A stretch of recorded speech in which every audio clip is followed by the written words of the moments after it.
días, mis hermanos. Buenos días. Dios nos bendiga grandemente. Feliz Santo Sábado. Qué bonito es ver que una hoy pequeña porción de nosotros atendió el llamado, ¿cierto? De estar aquí a la hora para estar en la escuela sabática y para estar en el culto, en este llamado especial, porque tenemos una inducción importante para el día de hoy. Entonces, bueno, vamos a empezar orando para poder entrar en el tema. Señor Dios y Padre nuestro que estás en el cielo, alabado, glorificado y honrado sea tu nombre. Te damos las gracias, oh Padre, por este día, gracias por este sábado santo, en el cual nos has traído acá a tu casa para adorarte, Señor, y unirnos a las huestes celestiales universales que hoy dicen que tú mereces la gloria, la honra y el poder, porque tú creaste todas las cosas, por tu voluntad existen y fueron creadas. Así que nos unimos en gozo en esa adoración universal, reconociéndote como nuestro Dios, como nuestro Señor y Creador de todo el universo, incluyéndonos, Señor. Clamamos por más de tu Espíritu Santo para que dirija esta reunión y la gloria sea solamente tuya, mi Dios. Lo decimos en el nombre de Jesús. Amén y amén. Bueno, mis hermanos, se nos acabó el semestre. El trimestre, perdón. Y el semestre también. O sea, porque va la primera mitad del año. Entonces, ¿cómo se llamó este trimestre el estudio de la escuela sabática? ¿Cómo estudiar qué? La profecía bíblica. O sea, no era simplemente que estudiáramos la lección, que estudiáramos una parte de la Biblia, sino cómo entender la profecía. Porque si Dios dejó la profecía, es porque es un asunto de suma importancia para su pueblo. Porque sin profecía, ¿qué sucede con el pueblo, Felipe?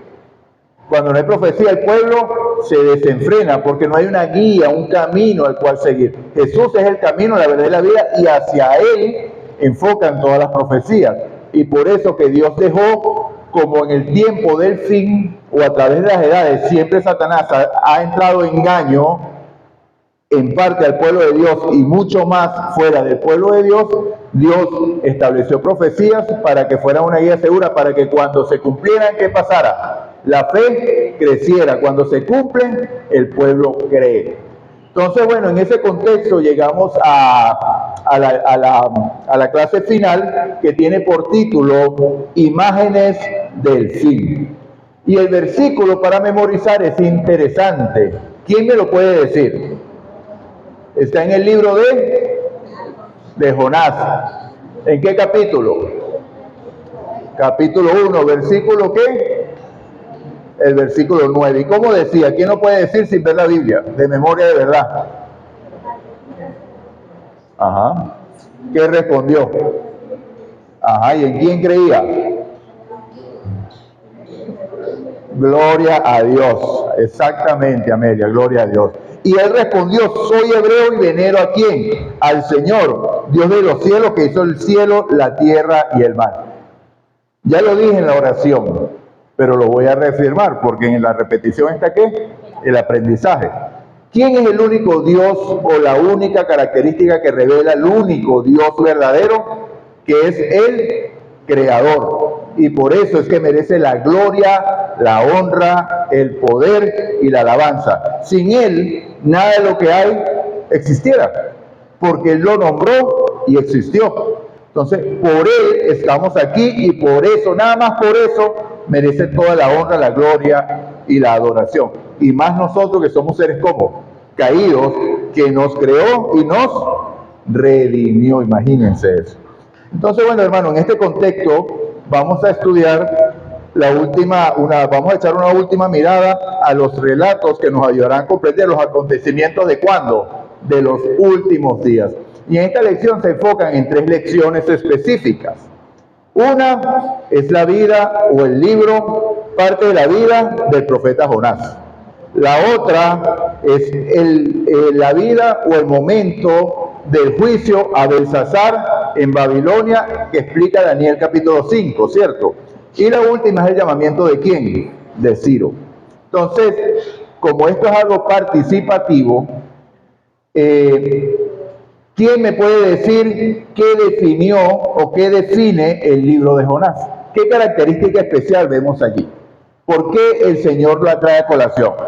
Y voy a empezar, antes de que respondan, que este llamado, ¿por qué lo llama? Lo trajo el autor de la lección aquí para nuestro estudio, porque el mismo Jesús lo trajo. Porque cuando él estaba predicando en Jerusalén, llegaron los principales y le dijeron, danos señal y creeremos. Y entonces Jesús le respondió, señal no le será dada sino la del profeta Jonás. Así como él estuvo en el vientre del pez 3 días y 3 noches, el Hijo del Hombre estará 3 días y 3 noches y verá. Esa es la única señal que se les dará. ¿Generación qué? Incrédula. ¿Y qué más? Y perversa. O sea, que necesitan ¿qué para poder creer? Señales. ¿Algún parecido con la sociedad de hoy? Completamente, ¿cierto? Entonces, ¿qué características podemos explorar de lo que hizo Jonás? Yo creo que una de las relaciones o la pregunta que hacías era por qué esta historia la trae Jesús a colación y qué similitudes tiene con nuestro tiempo actual. Entonces yo creo que es, así como lo veíamos anoche, es una advertencia para nosotros hoy, porque tal y como sucedió en ese llamamiento al profeta Jonás y lo que sucedió en Nínive es un reflejo de lo que está pasando en este tiempo, ¿verdad? Dios ha hecho un llamado a su pueblo, a sus hijos, ¿verdad? Y quizá algunos de sus hijos han sido fervientes en ese llamado, pero quizá otros han sido renuentes, como el profeta Jonás. Entonces, en manos de nosotros está la decisión que podamos tomar. Y es lo mismo que le puso a Dios al pueblo de Nínive, ¿verdad? Les puso un profeta. Hoy en día también Dios ha dejado una profeta, y a lo largo de la historia pues dejó muchos profetas, pero en los últimos tiempos también creemos en un profeta que Dios dejó, ¿verdad? Y nos dejó ese ejemplo para que nosotros no repitamos el ciclo, para que nosotros no repitamos la historia. Y por otro lado, ya para ser breve, porque había mucho más que decir, pero para ser breve y concluir aquí, es que el Señor ha planteado este llamado y de nosotros depende la decisión que tomemos. Amén. Sí, vamos a aceptar como aceptó Nínive, ¿verdad? Y todo el pueblo, fíjense que no solamente ayunaron las personas, sino incluso los animales ayunaron, los pusieron en ayuno, ¿verdad? Asimismo, el Señor a nosotros nos está haciendo un llamado y de nosotros depende la decisión que tomemos para concluir en ese llamado. Pero también, para finalizar, muestra la gracia de Dios. El Señor podía destruir a Nínive, ¿verdad? Pero de acuerdo a la respuesta que dio Nínive, Dios se arrepintió de la destrucción inminente que venía para ese pueblo. Asimismo también, Dios puede destruirnos porque lo merecemos, pero nuestra respuesta implica entonces la gracia de Dios y el arrepentimiento de la justicia que nos merecemos. Gloria a Dios. Gloria a Dios, excelente participación. Entonces, bueno, Jessica lo resumió de manera magistral por la gracia de Dios, revelado por el Espíritu Santo. Exactamente es eso. Nosotros tenemos un llamado como iglesia a dar un mensaje específico en este tiempo. ¿A quién? A un mundo que está destinado ¿a qué? A la perdición. No tenemos un tiempo específico como la profecía dada a Jonás, que había un tiempo específico, en 40 días será destruido Nínive. Pero sin duda, cuando nosotros leemos la Biblia, leemos el libro de Judas, leemos segunda de Pedro, por sobre todas las cosas que viene específica, vemos que Dios escribió o profetizó que el tiempo de hoy no sería destruido por agua, sino por fuego. O sea, hay una sentencia de destrucción para este pueblo y ha levantado un pueblo para tal. Pero depende de usted y de mí ser instrumentos o no. ¿Podemos irnos a Tarsis? o podemos ir a Nínive a predicar. Es la decisión suya, la decisión mía. Pero es interesante que así como el plan de Dios o el propósito de Dios se cumplió y Él hizo que Jonás llegara, Dios puede hacer que usted llegue. ¿Por qué Dios pudo hacer eso de Jonás? Porque había algo en su corazón que todavía le permitía trabajar. Porque, como vamos a ver más adelante, ¿cuál es el resultado o en qué se va a manifestar su respuesta? En el estado de su corazón. O sea, si usted está receptivo o el mundo está receptivo al llamado de Dios o no. Entonces vemos, aquí surge una pregunta. Uno, ¿por qué Jonás no quiso ir?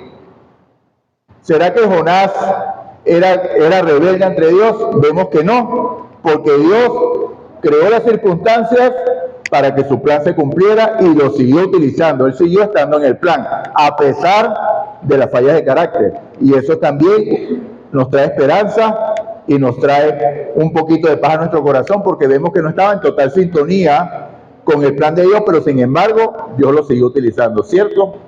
¿Estamos de acuerdo? ¿Ok? Entonces vemos que la renuencia de Jonás a ir era porque Jonás conocía a Dios.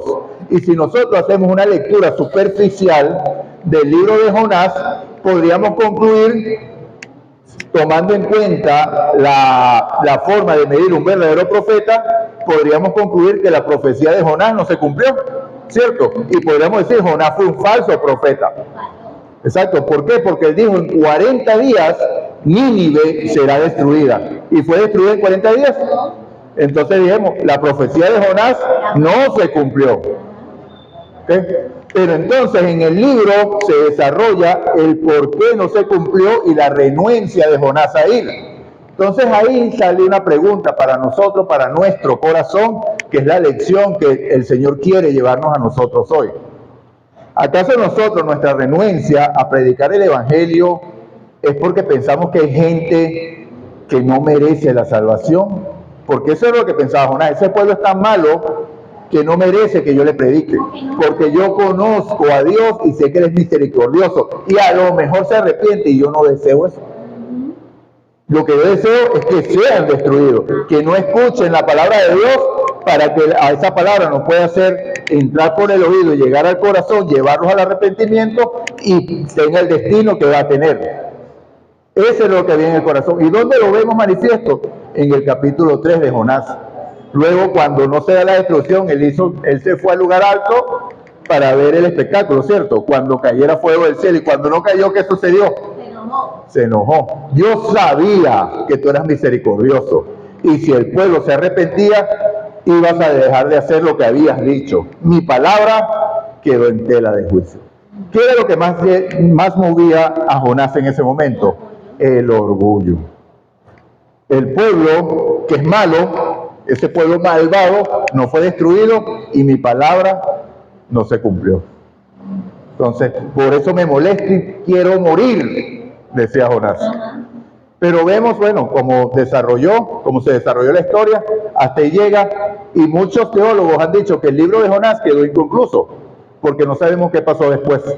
O sea, no dice después, simplemente que Dios le dice que Él es misericordioso y bueno, ¿cierto? Y no voy a tener yo misericordia en una gran ciudad donde hay 120,000 personas que no conocen su mano derecha de la izquierda. Y algo importante aquí, porque primero fue nombrado que el rey de Nínive dijo que todos ayunaran, y también incluyó en ese ayuno ¿a quiénes? A los animales. ¿Y cómo termina el libro de Jonás? Dice 120,000 personas, y muchos ¿qué? Animales. O sea que la misericordia de Dios se extiende no solamente a nosotros, sino a toda su creación, amados. Entonces así termina el libro de Jonás, y entendimos muy bien por qué Dios lo quiere llamar a colación, para tocar nuestros corazones, porque el mundo va a pedir señal, pero la única señal que le fue dada fue ¿cuál?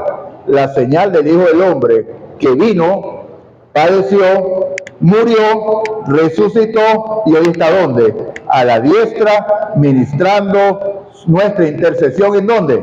En el lugar santísimo del santuario celestial. Y es muy importante tener esto claro. Seguimos. Ok. la fiesta de Belsasar. ¿Quién era Belsasar o quién fue Belsasar? ¿El rey de qué? De Babilonia, ¿cierto? Después que Nabucodonosor muere, el que le seguía en el trono fue Evil-Merodach, creo que es que se llamó, pero no se tiene claro por qué este rey no siguió. El reinado de él fue muy corto. Acto seguido, era el único hijo varón que tenía hijas, y el que tenía que asumir el reinado era Nabonido. Pero por alguna razón él no asumió, y Belsasar es hijo de Nabonido. Entonces vemos en este contexto, está Belsasar como rey soberano de Babilonia. ¿Y qué hizo? ¿Qué nombró o qué está sucediendo en Babilonia? ¿Una qué? Una gran fiesta. ¿Qué están bebiendo allí? ¿Qué bebían en esos tiempos? Vino, ¿cierto? ¿Vino de dónde? ¿Ah? De la vid. ¿Pero de qué lugar? ¿Dónde era producido ese vino? ¿Vino de qué? De Babilonia. ¿Y qué es lo que engaña a las naciones según Apocalipsis? El vino de Babilonia. Entonces, esto, hermanos, así como el tiempo de Jonás, es un tipo para señalarlos a nosotros hoy, el fin de los tiempos. Recordemos que el autor nos está explicando cómo estudiar la profecía bíblica. Entonces vemos que Belsasar llama una fiesta y en el momento de mayor embriaguez, hace algo inédito, que marcó el fin de su reinado, que ya venía caminando porque ya eso estaba profetizado, lo sabemos. Lo había profetizado Dios por medio de ¿qué? ¿Qué le había dado a Nabucodonosor Dios? Un sueño, ¿cierto? Que estaba compuesto ¿por qué? Por una estatua que tenía cabeza de oro, pecho de plata, vientre de bronce, piernas de hierro y pies en parte de hierro y en parte de barro cocido. Entonces vemos que ya estaba determinado el fin de Babilonia. Entonces Belsasar, en su locura, decide que traigan los vasos que se usaban en el templo de Jerusalén. ¿Para qué? Para beber vino en su fiesta, ¿qué? Adúltera allí, porque había de todo. Estaban sus esposas, estaban sus concubinas, había de todo. Eso era un desastre, esa fiesta allí. Entonces el estado del mundo que está en un estado de adulterio, ¿qué? Si ese es el físico, el adulterio de hoy es ¿qué? Espiritual, ¿cierto? Entonces, ¿cuál fue el principal problema de Belsasar aquí? Vamos a leer, aquí van a leer todo el capítulo 5, pero nosotros vamos a enfocarnos en los capítulos, y alguien que lo lea, por favor, el Daniel capítulo 5, versículos 18 al 24. Y entonces, el que lo desee leer, vale, para que lo puedan escuchar. 5, 18 al 24. 5, 18 al 24.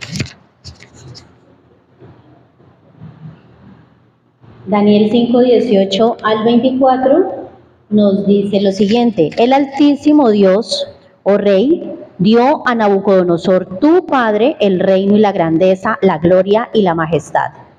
Y por la grandeza que le dio, todos los pueblos, naciones y lenguas temblaban y temían delante de él. A quien quería, mataba, y a quien quería, daba vida. Engrandecía a quien quería, y a quien quería humillaba. Mas cuando su corazón se ensoberbeció y su espíritu se endureció en su orgullo, fue depuesto del trono de su reino y despojado de su gloria. Enfócate, vuelve a leer los versículos 22 y 23 porque ese es el centro. Versículo 22. Y tú, su hijo Belsasar, no has humillado tu corazón sabiendo todo esto, sino que contra el Señor del cielo te has ensoberbecido e hiciste traer delante de ti los vasos de su casa. Y tú y tus grandes, tus mujeres y tus concubinas bebisteis vino en ellos. Además de esto, diste alabanza a dioses de plata y oro, de bronce, de hierro, de madera y de piedra, que ni ven, ni oyen, ni saben. Y al Dios en cuya mano está tu vida y cuyos son todos tus caminos, nunca honraste. Gloria a Dios. Entonces vemos lo que sucedió aquí, hermanos. Belsasar hace la fiesta, manda a buscar los vasos del templo de Jerusalén que estaban destinados para un uso, ¿qué? Un uso santo, únicamente para el servicio a Dios. Se usaron en un culto idolátrico. Y entonces, ¿qué fue lo que se planteó allí? El juicio. Eso marca el juicio a las naciones. ¿Ok? No hay excusa. ¿Por qué? Porque él le dice en el capítulo 22, tú conocías lo que había pasado en el pasado, lo que había vivido tu padre, le dice Nabucodonosor, cuando él, en su corazón endurecido, primeramente se opuso a mis planes, haciendo una estatua completamente de oro para decir que mi profecía no se iba a cumplir. O sea, como el sueño de Nabucodonosor era una estatua de metales y él representaba la cabeza de oro, él hizo una estatua de oro desafiando a Dios, diciendo, eso que tú dijiste no se va a cumplir porque el reino de Babilonia va a ser para siempre. Entonces se ensoberbeció su corazón y finalmente él fue llevado, él fue cautivado, se le dio otra oportunidad porque se le dio un sueño, ¿cierto? Para que se arrepintiera de esa dureza de corazón, pero como siguió, tuvo las consecuencias y vivió con las bestias. Y Belsasar, sabiendo todo eso, continuó con la dureza de su corazón. Es la condición del mundo, amados. ¿Cuál es la diferencia que reconoció Nabucodonosor? Ya vamos a terminar. Que Dios es el que manda, que Dios es el que sigue, que hay un Dios en los cielos que determina toda la historia, que determina su destino y el mío. No es el destino que se cruza por medio de los astros, nada de eso, hermano. Hay un Dios que establece planes para su vida y usted decide si lo sigue o si sigue sus propios planes. ¿Cuál fue la decisión de Belsasar? Siguió sus propios planes. Entonces, esto nos deja en evidencia qué es lo que realmente significa el vino de Babilonia. Mientras que Nabucodonosor siguió a Dios, Belsasar siguió su propio corazón. Y entonces, ¿cuál es la diferencia entre ser guiado por Babilonia o ser guiado por Dios? Si yo sigo los dictámenes de mi corazón. Pero resulta que el mundo hoy me dice que yo soy bueno y no le hago mal a nadie, ¿cierto? Yo puedo seguir porque yo hago obras de caridad, yo no robo a nadie, no mato a nadie, pero ya la Biblia nos dijo, Jeremías 17:3, engañoso es el corazón más que todas las cosas. ¿Quién podrá conocerlo? El único que puede determinar nuestro destino es Dios. Y cualquier cosa que se oponga al plan de Dios, eso es Babilonia. Entonces, básicamente, Dios o yo. Y aquí concluyo, no nos da chance de terminar la lección porque ya se consumió. Es el llamado que nos hace Dios, que dice Mateo 16:24, el que quiera venir en pos de mí, ¿cuál es el primer paso? Niéguese a sí mismo, tome su cruz y sígame. Para Belsasar fue tarde cuando se escribió en la pared Mené, Tekel Uparsin, porque ya el juicio estaba determinado. Ya su tiempo de gracia había ¿qué? Cerrado. Pero para usted, para nosotros hoy, ese tiempo de gracia continúa abierto. Renunciemos a nuestras propias concepciones y dejemos que sea únicamente la palabra de Dios la que guíe nuestras decisiones. ¿Por qué? Porque Dios está al control de la historia. Mis hermanos, espero que este trimestre haya sido de provecho y entendamos para no andar en oscuridad, porque esto también lo traía. Dice la palabra que Cristo vendrá. ¿Viene o no viene? ¿Cuándo? No lo sabemos, pero por las señales sabemos que como inminente ya la venida de Cristo. Entonces, Cristo vendrá para el mundo como ladrón, ¿cierto? Pero para nosotros es así. Él lo dijo en 1 Tesalonicenses capítulo 5, los versículos yo lo había escrito por allí, dice, Cristo vendrá como ladrón, pero vosotros no estáis en oscuridad para que esto os sorprenda. Entonces, si nosotros estamos viendo que todo está sucediendo porque Dios está preparando un pueblo y un pueblo que está aceptando ese llamado, por eso que las cosas están rodando rápido. Y no seamos como Jonás, amados. No seamos como Jonás. Vayamos y cumplamos la misión. Prediquemos el Evangelio eterno y la misión específica que tenemos como pueblo, predicar un mensaje específico para este tiempo. El juicio, ¿qué? Empezó. Ya la mano está en la pared. Y este mundo pronto va a ser destruido. Adoren al Creador. Ese es el mensaje que nosotros debemos dar. Babilonia ha caído. ¿Por qué? Porque su vino ha sido descubierto. Hay doctrinas que son falsas, que nosotros las vamos a desenmascarar por medio del poder del Espíritu Santo. Y si alguno sigue estando en Babilonia, aceptando su marca en su frente o en su mano, lamentablemente beberá el vino de la ira de Dios paseado puro en el cáliz de su vida.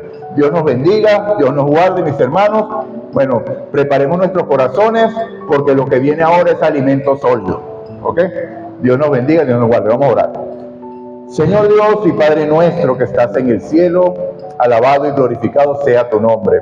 Te damos las gracias, mi Señor, una vez más, porque tu palabra es una guía segura, Señor, para continuar siguiéndote a ti, Jesús, que eres el camino, la verdad y la vida, porque la Biblia nos habla de ti y de tu muerte en la cruz. Así que, mi Señor Dios, te damos las gracias por habernos traído acá a tu casa y clamamos por más de tu Espíritu para que siga dirigiendo nuestras vidas hasta el fin, porque sabemos que tú estarás con nosotros hasta ese momento. Lo decimos en el nombre de Jesús. Amén y amén. Dios nos bendiga, Dios nos guarde, hermano.